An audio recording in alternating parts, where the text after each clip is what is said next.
Corentin qui est là. Cet été, on a tous entendu parler des araignées violonistes. C'est une petite bête qui a fait plusieurs morts en Italie. Oui. Oui, plusieurs morts en Italie.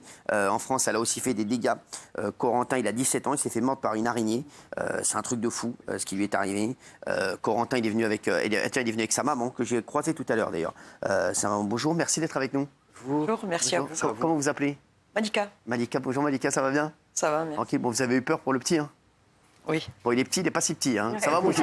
Ça va, mon corps. Alors, Corentin, franchement, déjà, je suis content de te voir. Je suis content que tu ailles mieux. Tu vas mieux, là? Oui, ça va, ouais, merci. Non, mais c'est un truc de fou. Est-ce que tu peux nous raconter, c'était où? Alors, tu étais donc... Parce que l'araignée violoniste, on le rappelle, c'est le truc du moment, hein, Valérie. Oui, c'est une araignée qui est plutôt sur le pourtour méditerranéen. Elle sévit aussi en Corse. On en a parlé pour l'instant, a priori, au moins 2 décès en Italie qui seraient liés à des morsures de cette araignée. Elle fait moins de 1 cm et elle nécrose les plaies. Et puis, 10% des patients peuvent en décéder, peuvent en mourir. Alors, justement, tu étais où, toi, Corentin? Donc, moi, déjà, j'habite dans le sud, à Moredon-des-Corbières, donc c'est à côté de Narbonne. D'accord. Et c'était un week-end à la plage avec mes copains, donc à Grissan. Ouais. Et j'y allais en scooter, moi. Ouais, tranquille. Ouais. C'était un dimanche, donc la journée se passe bien, normalement. Et arrivé à la maison, du coup, je ressens une douleur à la cheville. D'accord. Donc au début, moi, je pensais que c'était une entorse. Donc, une entorse, pas une piqûre, pas un truc. Non, une entorse, je dirais, parce que j'ai pas senti la morsure de l'araignée, donc je me suis dit une entorse. Ouais. Parce qu'on voyait de la rougeur au niveau de la cheville, tout autour. Ouais. Donc on n'a pas... on n'a pas dit que c'était une araignée. Donc après, directement le lendemain, j'étais malade. Ouais. Pendant 5 jours. J'ai perdu 5 kilos en 5 jours. C'est énorme. Maladure, fièvre, quoi. Ah, voilà, fièvre, j'arrivais pas à dormir, j'arrivais pas à manger. Ouais. Tu transpirais beaucoup, t'avais... Ouais, voilà. Quoi, tu faisais que 5 dormir. kilos en 5 jours. Ouais. Ouais. Et donc là, ta mère, vous vous êtes dit quoi, là? Ben, on s'est dit Covid, parce qu'il y avait un copain à moi, il avait le Covid, donc je le voyais souvent. Du coup, on s'est dit Covid. Et jeudi, on est allé chez notre médecin. D'accord, ouais. Combien de jours après? 5. D'accord, ouais. Directement. 5 jours. A priori, c'est sur la plage. Je sais pas. Non, ça ne serait pas sur la plage. Ça serait... Il aurait eu cette morsure, l'araignée serait peut-être dans le scooter. Ah ouais. Donc, est-ce que le scooter est garé dans le garage? Donc, nous avons des araignées chez nous. Ah oui, ouais. dans le garage, nous, on habite une garrigue, en fait. On est à flanc de garrigue. Ah, d'accord. Donc, on a beaucoup d'araignées. Mais bon, sans inoffensive.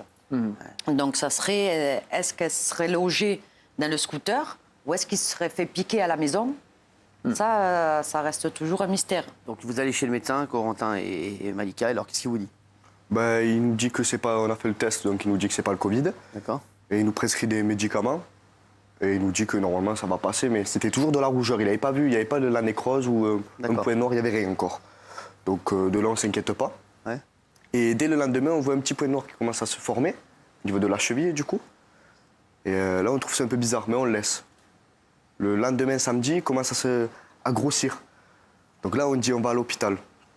Donc on va à l'hôpital, on voit un médecin, un urgentiste. Et il nous dit que c'est rien d'alarmant, il nous passe une pommade. Ah ouais. Ça, ça l'a fait. Ça, c'est que le début. Hein. Ouais. Non, ça, Non, ça c'est dimanche. Non, lundi, ouais. Lundi. Ouais, ça, c'est dimanche. Donc Ouais, là encore, c'était juste un point noir. exactement, ouais. Du coup, il nous passe une pommade et il nous dit bon, rien d'alarmant, ça va passer. Bon. On passe le samedi soir, dimanche. Là, on voit vraiment que c'est un gros point noir, donc on s'inquiète. Et du coup, on reva à l'hôpital, on revoit notre urgentiste et il nous dit je vous passe des antibiotiques, mais je n'ai jamais vu ça, je sais pas c'est quoi. Est-ce que vous êtes allé à l'étranger, vous avez voyagé? Du coup, on dit non, on répond non et il nous passe des antibiotiques et on le laisse passer. Donc, arrivé du coup lundi, le bouton explose. Du coup, il y a tout le pus qui sort. Bon. Et là, du coup, ça devient la photo que vous avez montrée. C'est ça, ouais. Donc, toute la nécrose et la cicatrice. La ouverte, photo, quoi. on a d'autres photos, non? Et aussi, bon. Voilà. Alors, qu'est-ce qu'on a encore derrière? Non, mais, et donc là, En l'espace de 4 jours, en fait, son état s'est dégradé complètement. ouais. Donc, malgré avoir vu 2 services d'urgence sur 2 hôpitaux différents, il a Personne ne fallu... savait ce que c'était. Personne ne savait. Si, une piqûre d'araignée. Température, migraine? Voilà. C'était... Température 40? Oui. En fait, il a eu des symptômes d'un Covid. Ah, Donc, c'est pour ça que ça a faussé Il y a un eu petit ça, peu. alors, et- Mais après, ça a été son état. En fait, lui, il ne pouvait plus. Au départ, la piqûre, la morsure, ça faisait qu'une rougeur, mais son état, son pied, il ne pouvait plus poser le pied par terre. Donc c'est pour ça que j'ai insisté auprès des urgentistes en disant il y a un problème. Il ne peut pas poser le pied par terre. Et il ne se plaint pas. Et il ne sortait plus, il restait allongé. Et donc du coup, j'ai insisté, re-insisté. Et on était prêt à partir le mercredi, donc quand ça a nécrosé et qu'il n'arrivait plus du tout à bouger sa jambe. On était prêt à partir sur un autre CHU d'une grande ville. Mais là, ils ont pris en considération sa blessure. Et un médecin de la plaie de la cicatrisation est venu et lui nous a dit ce que c'était. Il savait, lui, il a su que c'était une Lui, araignée. il a su, voilà, c'est lui qui nous a dit il s'est fait mordre par une araignée violoniste. Ah ouais. Il faut à tout prix faire un curettage, donc il a fait un curettage à vif, sans passer par le bloc. Oh, ah ouais. C'était Donc, sympa. Ah, t'as on lui a- dégusté. Ah oui, j'ai eu très mal. Hein. Ah ouais, Et- ton tout avec ton toit. En plus, il m'a fait pendant, allez, on va dire, 5-10 minutes. Oh putain. Ah ouais. Sur 1,5 cm de profondeur. Ah ouais. Quand même. Donc quoi, il a tout en... Il a... Et il t'a pas endormi du tout, il n'y a pas Non, eu non, d'anesthésie. non. Non, il m'a Donc même là, il m'a ouais, dit, on n'a pas le temps, donc il m'a Ah oui, directement à ce amené moment-là, d'urgence. Ah ouais, ils vont se dire on n'a pas le temps, ouais. Ah ouais. On n'a pas le temps, ça veut dire que vous pouviez perdre votre pied? Oui. Ouais. En fait, ça avait nécrosé, donc ils ont fait quand même des examens, prise de sang, radio, scanner, et il a eu de la chance que c'est pas touché l'os. Mais du coup, ça rend vraiment hallucinant le fait que vous ayez dû insister autant pour qu'on s'intéresse un petit peu à ce qu'avait votre fils. Parce que je veux bien que les symptômes du Covid soient de la fièvre, mais Covid plus nécrose et pustule purulente, je ne sais pas pourquoi les médecins tout de suite... Ben, tout le problème est là, au niveau des urgences. Oui. Bah, Eh ben, en fait, je ne sais pas si vous êtes déjà allé dans des urgences. oui, oui. Donc, surtout nous, à Narbonne, ville où il y a beaucoup de touristes. Donc, il tourne aux alentours de 110 patients, je crois, par jour. Ah ouais. Ouais. Et en fait, les gens, les malades sont dans les couloirs, les uns derrière les autres dans des brancards. Et, Bien sûr. et en fait, ils voient un jeune et ils se disent, bon, c'est pas grave. Oui, il va bien. Voilà, la première fois, l'urgentiste nous a dit, bon, allez, de l'alcool, des compresses, Doliprane et ça va passer. Oui, mais il faut dire quand même que c'est pas habituel. Cette araignée, c'est rarissime aussi, c'est nouveau en France. Hein. Ah ouais, mais ça arrive maintenant. Ouais, oui. c'est bien Donc- que les gens l'aient vu pour alerter, quoi. Exactement. Et donc, Corentin, après, donc là, qu'est-ce qui se fait? Donc, t'arrives, qu'est-ce qui se fait? Donc là, Alors là, c'est la première. Moi, je n'ai pas peur normalement de tout ce qui est soins. Voilà, j'ai pas du tout peur. Et là, le médecin arrive, on demande un bloc rapidement, donc pour pouvoir lui faire le curettage. Et à vif. À vif, il le désinfecte et à vif, il lui gratte, il enlève toute la peau. Et il gratte. Corentin, Corentin est voilà, dans quand tu un repenses à ça, état. c'est pas bien. Hein. Non, je suis pas.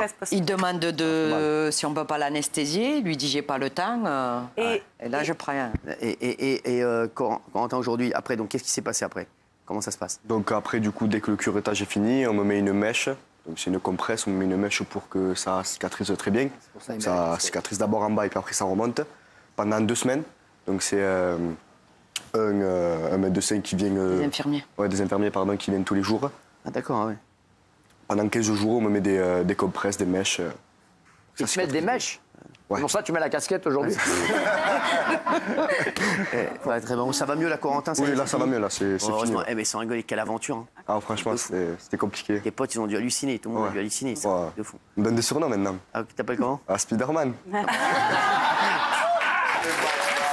Merci Corentin d'avoir été avec nous. Merci Malika. Merci d'avoir été là et bon, bah, j'espère que ça va pas t'arriver c'est terminé maintenant. Tu fais attention. Hein. Ouais, j'espère. Ouais, ouais. en plus, Nous, c'est vrai on est au courant. Ouais, maintenant, Donc, ouais, et grâce à vous, ça va permettre Exactement. Bah oui, je le dis. de sensibiliser Non, mais c'est vrai. toutes les personnes et de prendre en fait au sérieux.